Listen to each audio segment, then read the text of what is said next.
Hello everyone, কি অবস্থা সবার? কেমন আছো? আশা করি ভালো আছো। তো চলে আসলাম অনেক দিন পর একটা ডেইলি ব্লগ নিয়ে। তো গাইস, এখন ব্যস্ততার কারণে আমি ডেইলি ব্লগ তোমাদের সাথে শেয়ার করতে পারছি না বা শেয়ার করা হচ্ছে না। অনেক ব্যস্ত থাকি চাকরি বাকরি নিয়ে। তো যাই হোক, আজকে আমার ছুটি, আজকে শনিবার। তো আজকে আমাদের বাড়িতে কী কী রান্না বান্না হবে সেগুলো তোমাদের সাথে শেয়ার করব। তাহলে চলো ব্লগটা স্টার্ট করি। তো প্রথমেই সকালবেলায় আমি গিয়েছিলাম বাজারে বাজার করার জন্য। বাজার থেকে এসে আমি আমার মেয়ের সাথে একটু খেলাও করছিলাম। ঈশ্বরের আশীর্বাদে মেয়েটা আমার দেখতে দেখতে বড় হয়ে যাচ্ছে। হাসি দাও, ওই যে পাপা ব্লগে হাসি দাও। ব্লগে বলো হ্যালো গাইস, হাই। তো এইদিকে দেখো, আকাশটা একদম কালো হয়ে গিয়েছে, মনে হচ্ছে বৃষ্টি হবে। বলতে বলতেই ঝমঝম করে বৃষ্টি নামা শুরু হয়ে গিয়েছে। আমার তো ভীষণ ভালো লাগছিল। এইদিকে আমি লুপ সামলাতে না পেরে বৃষ্টিতে ভেজা শুরু করে দিলাম। এইটা আমার এই বছরের প্রথম বৃষ্টিতে ভিজা।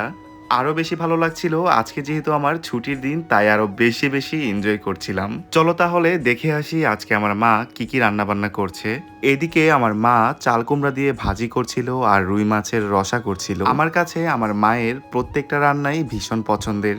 আর আজকে আমিও অনেক দিন পর মুরগির মাংস রান্না করেছি।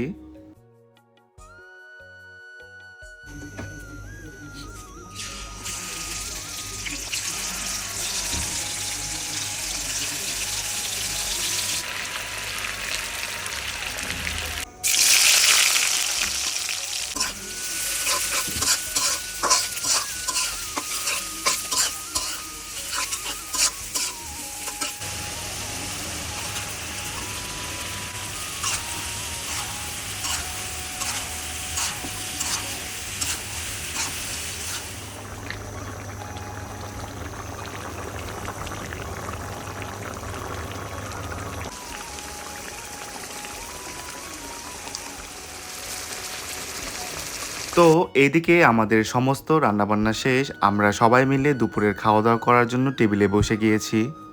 আজকে খাবারের মেনুতে ছিল রুই মাছের রসা, চাল কুমড়ার ভাজি, চ্যাপার ভর্তা, বেগুনের ভর্তা, সাথে ছিল আমার নিজের হাতে রান্না করা মুরগির মাংস।